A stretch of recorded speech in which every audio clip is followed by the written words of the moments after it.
My phone started screaming at 2:17 in the morning. Not ringing. Screaming. The kind of sound that yanks you out of deep sleep and floods your system with cortisol before you can even open your eyes. It was Kenneth. My father.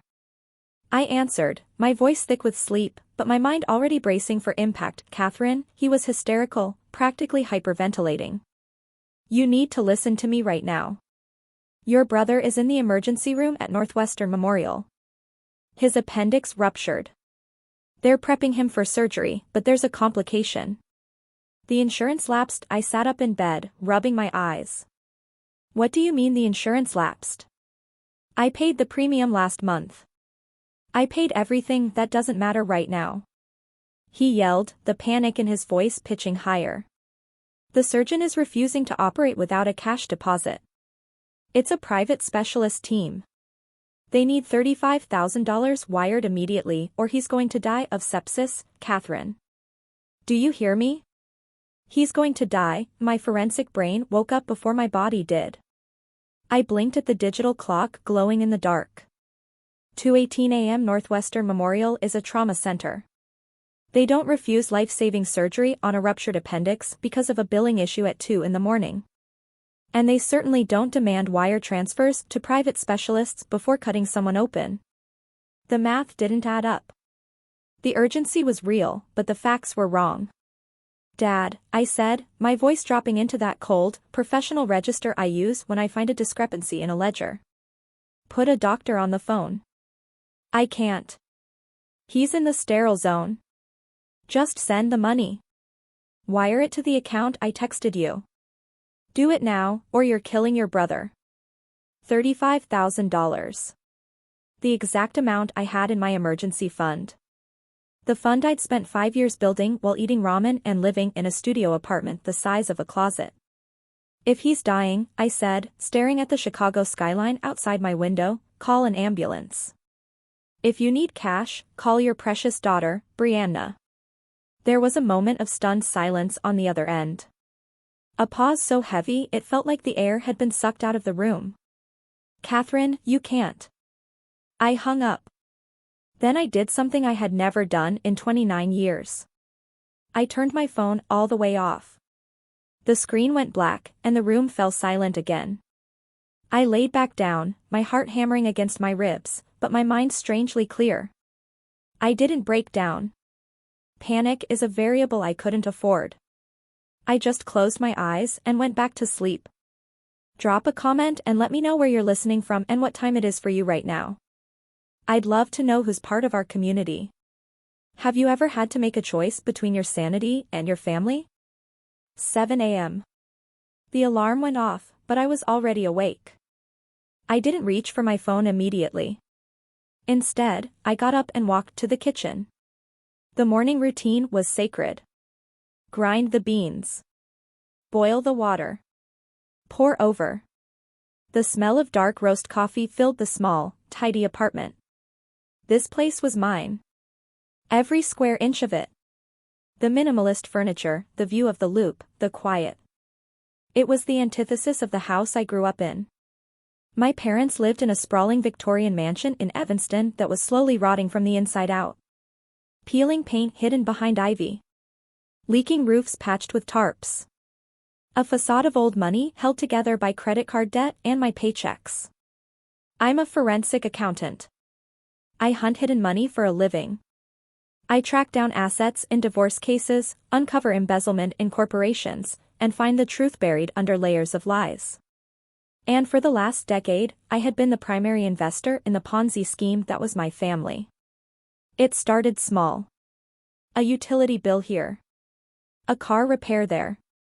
Then it became Kenneth's gambling debts. Patricia's Neiman Marcus binges. Brianna's influencer startup costs. I kept a spreadsheet, of course. I'm an accountant. The file was named Family Expenses, but in my head, I called it the tax. The tax I paid to be included. To be loved. Over 10 years, I had transferred exactly $124,350 to them. That money could have been a down payment on a house. It could have been a master's degree. Instead, it was the price of admission to Sunday dinners where I was ignored while Brianna was worshipped. Brianna. The golden child. The baby. At 23, she was a lifestyle curator on Instagram, which meant she took photos of avocado toast and complained about the lighting. Mom and Dad had bought her a condo in Lincoln Park and leased her a Range Rover, all while telling me they couldn't afford to help with my student loans because money was tight. And then there was Brandon. My brother. The middle child. The pawn. Brandon wasn't golden, and he wasn't the bank. He was just there. Drifting from job to job, always needing a bailout, always messing up just enough to keep Mom and Dad needed. They loved his helplessness. It gave them a purpose. I sipped my coffee, staring at the black screen of my phone on the counter. Why had I paid for so long? Why did I write check after check when I knew, mathematically, that the return on investment was zero? It's the sunk cost fallacy. In economics, it's the tendency to continue investing in a losing proposition because of what you've already put into it. You think if you just put in a little more money, more love, more patience, eventually, it will turn a profit. Eventually, they will love you back. You're terrified to stop paying because if you stop, you have to admit that the last 10 years were a waste. You have to admit that you bought a ticket to a show that was never going to happen. Last night, at 2:17 a.m., the market finally crashed. I wasn't investing anymore. I was cutting my losses. I finished my coffee and rinsed the mug. I dressed in my work clothes, charcoal suit, silk blouse, heels that clicked sharply on the hardwood. Armor. I brushed my hair, put on my watch, and finally, took a deep breath. I picked up the phone and held down the power button. The logo appeared, glowing white in the dim kitchen. It was time to see the damage. As soon as the network connected, the device practically vibrated out of my hand. 47 missed calls. 30 text messages. Voicemails stacking up like planes over O'Hare. I scrolled through the notifications, my face impassive. Patricia, you killed him. I hope you can live with yourself. He's in agony, Kathryn. How could you? Kenneth, don't bother coming to the funeral. You are dead to us. Brianna, I can't believe you're so selfish. I'm posting this on TikTok right now. Everyone is going to know you let our brother die over money you have sitting in the bank. Then I saw the screenshot. Brianna had actually done it. She'd posted a video. I opened Instagram, my finger hovering over her story. There she was, perfect lighting, tears streaming down her face, but carefully, so as not to ruin her mascara. She was whispering into the camera. Update for you guys. My brother is fighting for his life right now, and my own sister, who makes 6 figures, refused to help. She literally hung up on my dad. I don't understand how someone can be so heartless. Please pray for Brandon. R.I.P. family values. The caption read, my rich sister let my brother suffer over pennies. Some people only care about their bank accounts. I read the comments flooding in. Wow, your sister is a monster. Drop her handle, we just want to talk. Karma is coming for her. I felt the old reflex kick in. The panic. The conditioning that said, fix it. Pay them. Make them stop screaming. My thumb twitched toward the banking app. I could wire the money right now. I could apologize. I could say I was confused, I was asleep, I didn't mean it. I could buy my way back into their good graces. But then my forensic brain took over again. I looked closer at the video. Brianna was in a hallway. It looked like a hospital, sure. But there were no beeping machines. No doctors rushing past. And where was the RIP post? If Brandon was dying at 2 a.m, and it was now 7:30, surely there would be a tragic update. There was nothing. Just Brianna crying about me. The phone rang in my hand. An unknown number. I stared at it. It wasn't my parents. It wasn't a contact I had saved. I answered, my voice steady. This is Kathryn. Ms. Kathryn? This is Detective Miller with the Chicago Police Department. My stomach dropped. Is this about my brother? Is he okay? He's physically fine, ma'am. He's currently in our custody at the 18th District. He listed you as his emergency contact. I frowned, confusion warring with relief. Custody? My father said he was in the hospital. He said his appendix ruptured. There was a pause on the line. A rustle of papers. No, ma'am. Brandon isn't in the hospital. He was arrested at 1:30 this morning for a DUI hit-and-run involving bodily injury. He's asking for a lawyer, not a doctor. I froze. What? He's being held on a $35,000 bond. He said his family was arranging the money. $35,000. The exact amount Kenneth had demanded. The room tilted. They weren't at the hospital. Brandon wasn't dying of sepsis. He was sitting in a jail cell, and my parents were trying to extort his bail money out of me by inventing a medical emergency because they knew I would pay to save his life, but I might hesitate to bail him out of a felony. Ms. Kathryn? Are you there? I'm here, I said, my voice turning into ice. I'm coming down there. I grabbed my bag and walked out the door. I didn't cry. I didn't scream. I went to work. Most people would have run to their car. They would have sped down Lake Shore Drive, weaving through traffic, tears blurring their vision, desperate to get to the police station to save their baby brother. I didn't run. I walked into my office building. I took the elevator to the 42nd floor. I poured a second cup of coffee. This wasn't a family emergency anymore. It was an audit. And you don't conduct an audit with your heart, you do it with evidence. I sat at my desk, the dual monitors humming to life. My hands hovered over the keyboard. I needed to see the timeline. In forensic accounting, the timeline is everything. Fraud happens in the gaps between the truth and the timestamp. I logged into the Cook County Public Records portal. It's a tool I use for background checks on assets, but today, I was background checking my own life. I pulled the arrest report for Brandon. The digital file loaded on the screen. I scanned the data points, my eyes moving with the precision of a scanner. Arrest time, 1:30 a.m. Booking time, 2:10 a.m. I picked up my phone and checked the call log. Kenneth had called me at 2:17 a.m. The gap was 47 minutes. If Brandon had truly been in a medical emergency, if his appendix had truly ruptured, that call would have happened immediately. But there was a 47-minute delay between my brother being put in handcuffs and my father demanding $35,000.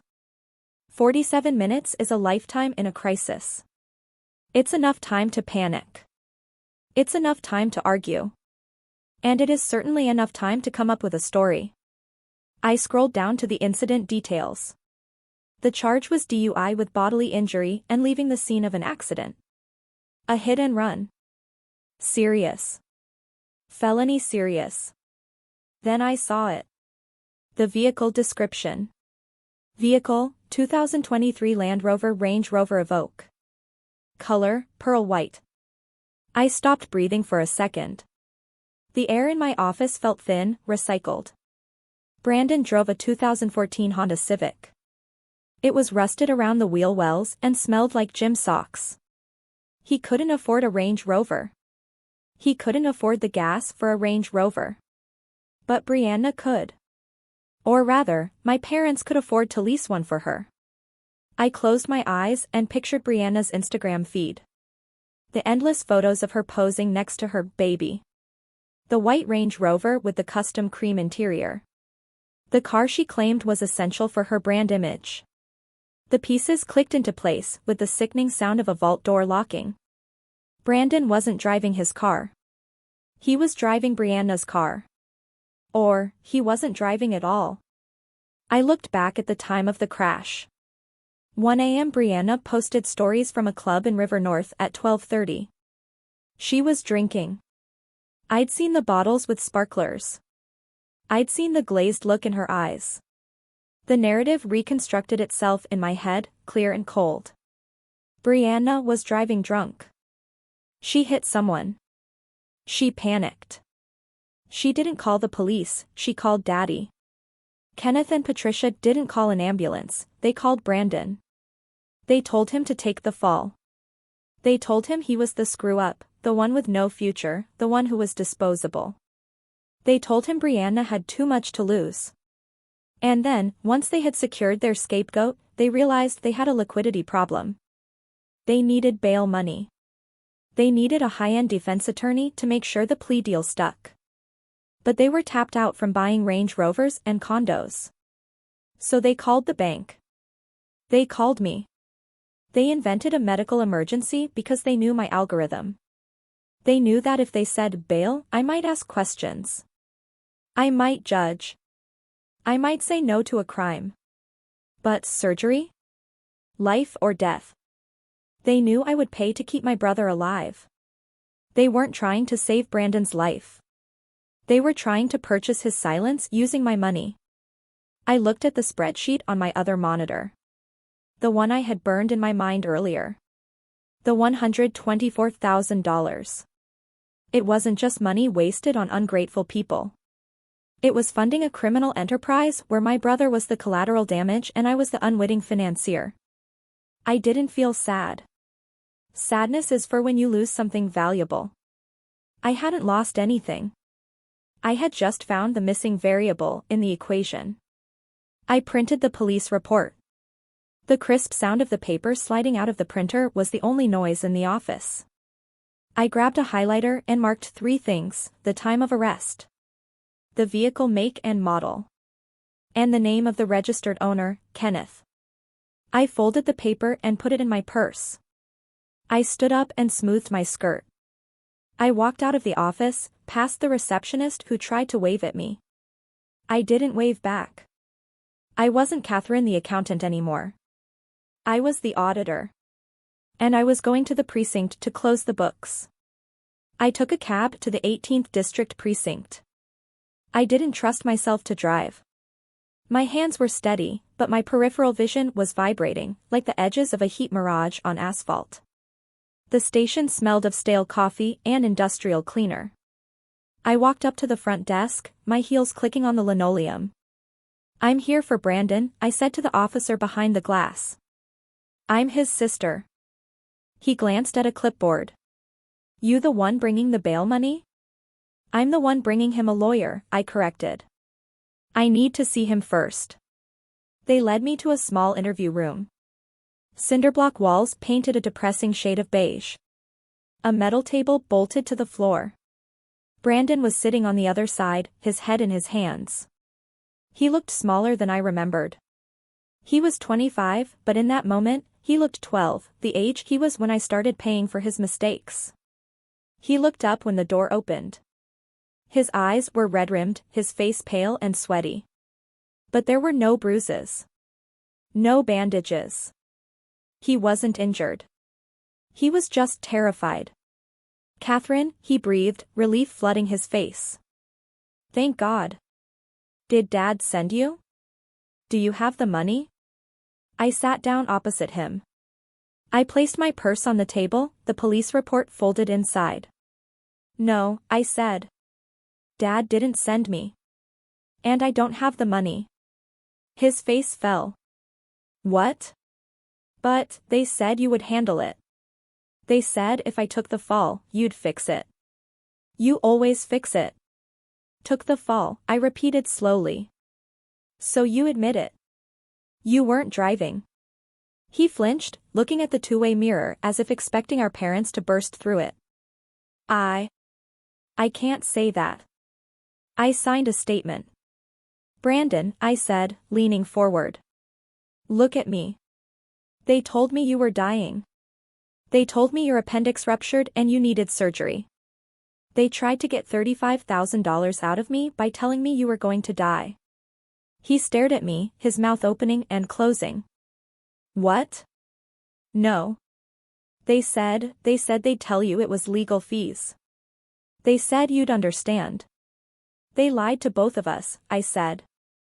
Just like they always do. I watched the realization wash over him.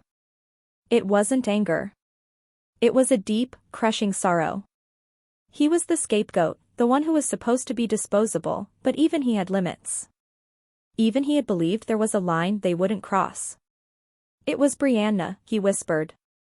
She was at the underground. She called Dad at 1 a.m., hysterical. She hit a guy on State Street. She didn't stop. She drove home. He swallowed hard. Dad woke me up. He told me to get dressed. He said Brianna has a brand deal next week. He said she has a future. He said I'm just me. Just me. The phrase echoed in the small room. It was the family motto, unspoken but understood. Brianna was the idol, the golden calf we all had to sacrifice for. Brandon was the lamb. And I was just the tithe. I looked at my brother. He wasn't innocent, he had agreed to the lie, but he was a victim of the same cult I had been funding. I reached into my purse and pulled out my phone. I'm going to record this, I said. I want you to tell me everything again. From the beginning. Every word Dad said. Every promise Mom made. Why? He asked, wiping his nose on his sleeve. What are you going to do? I'm going to get you a lawyer, I said. A real one. Not the one Dad picked to keep you quiet. And then I'm going to make sure the right person goes to jail. He hesitated. They'll kill me, Kathryn. Mom will never forgive me. Mom never forgave you for being born average, I said, my voice hard but not unkind. She doesn't love us, Brandon. She loves what we do for her. And right now, she's using you as a human shield for her precious daughter. I pressed record. Tell me the truth, Brandon.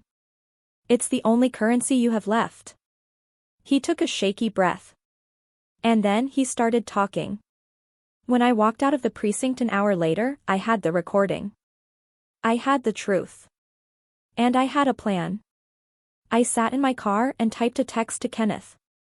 I panicked. I'm sorry. I have the $35,000. Meet me at your house. I'll bring the check. He replied instantly. Thank God. Hurry. We're waiting. I put the phone down. I checked my makeup in the rearview mirror. Perfect. Not a smudge. Not a crack in the armor. I started the engine. It was a 40-minute drive to Evanston. 40 minutes to prepare for the last conversation I would ever have with my parents. I wasn't going there to save them. I was going there to foreclose. I pulled up to the Evanston mansion at exactly 6 p.m. The sun was setting, casting long shadows across the overgrown lawn. The ivy crawling up the brick facade looked less like decoration and more like a parasitic infection, choking the life out of the structure. My parents' cars were in the driveway, Kenneth's leased Mercedes and Patricia's vintage Jag that hadn't run in 3 years.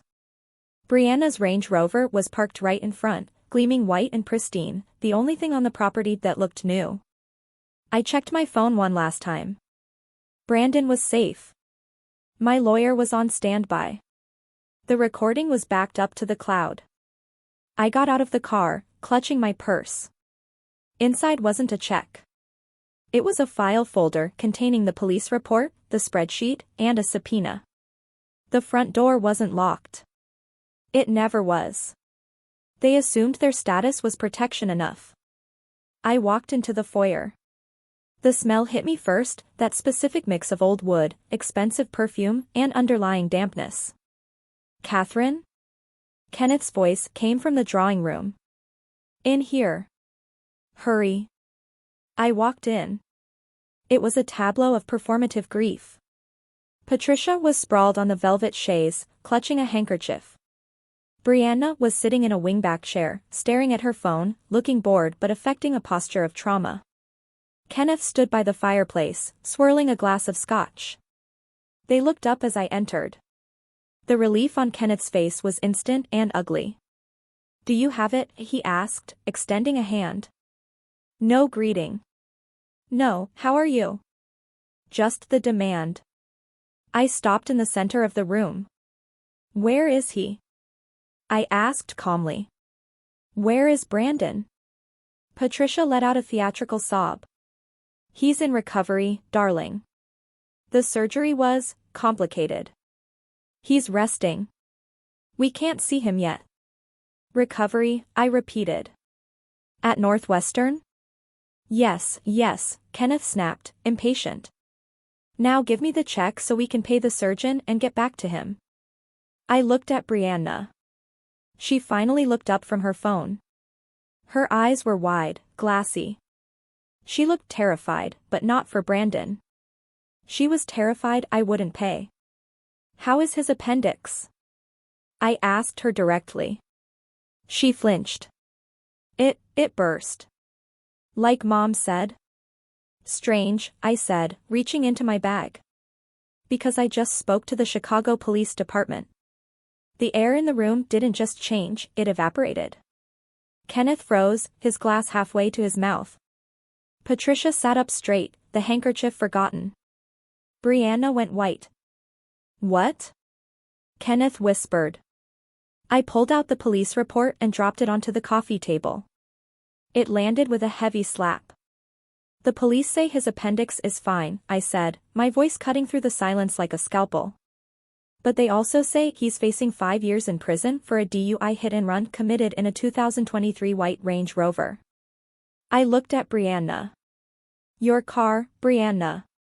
Brianna dropped her phone. It clattered onto the hardwood floor. How dare you, Kenneth roared, his face turning a dangerous shade of purple. How dare you come into my house and accuse? I'm not accusing anyone, I interrupted, pulling out my phone. I'm just reporting the facts. And here's another fact. I pressed play on the recording. Brandon's voice, broken and weeping, filled the drawing room. Dad woke me up. He told me to get dressed. He said Brianna has a brand deal next week. He said she has a future. He said I'm just me. Patricia let out a sound that wasn't a sob. It was a gasp of pure horror. Not because of what they had done, but because they had been caught. They drove me to where she parked the car. They made me get in the driver's seat. Dad called the cops from my phone. I stopped the recording. I didn't bring a check for $35,000, I said, looking at Kenneth. I brought a subpoena. I pulled the legal documents from the folder and tossed them onto the police report. I am suing you for the $124,000 you have defrauded me of over the last decade. I have every receipt. Every text message. Every lie. Kathryn, Patricia wailed, scrambling off the chaise. She lunged for me, grabbing my arm. Her grip was surprisingly strong. You can't do this. Brianna will go to jail. She's delicate. She can't handle prison. You're the strong one, Kathryn. You've always been the strong one. Fix this. I looked down at her hand on my arm. The hand that had never comforted me. The hand that had only ever reached out to take. I am fixing it, I said, peeling her fingers off me one by one. I'm fixing the mistake of ever thinking you were my family. You ungrateful bitch.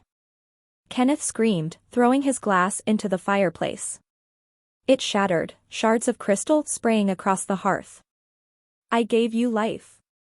I put a roof over your head. And I paid for it, I shot back, my voice finally rising, the anger I had suppressed for 10 years finally breaking the surface. I paid for the roof. I paid for the cars. I paid for your gambling debts and her clothes and his mistakes. I bought my way into this family, and now I'm selling my shares. I turned to Brianna.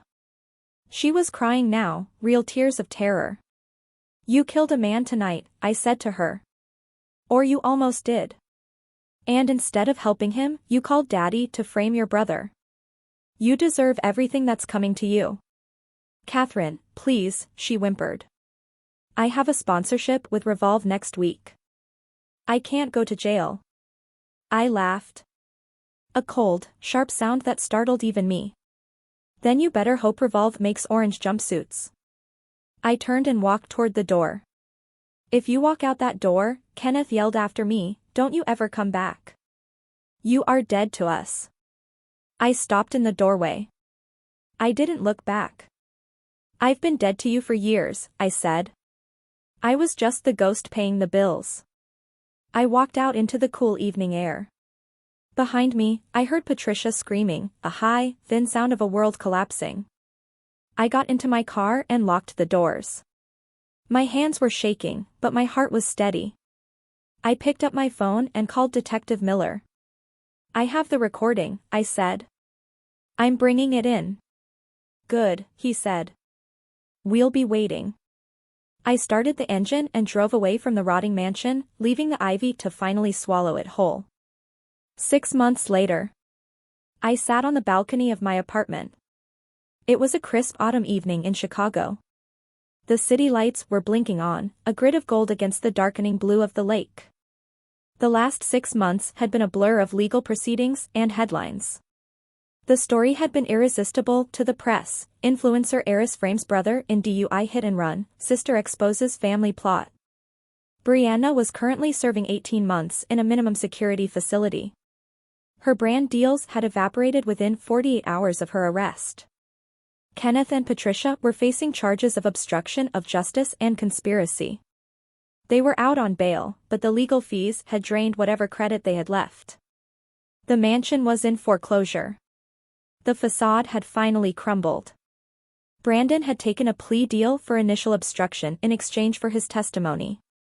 He got probation and mandatory counseling. I helped him move to Madison, Wisconsin.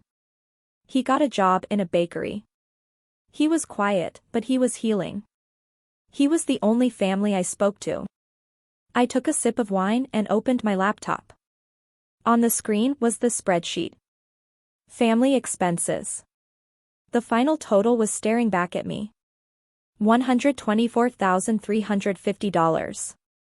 Plus legal fees. It was a lot of money. It was a fortune.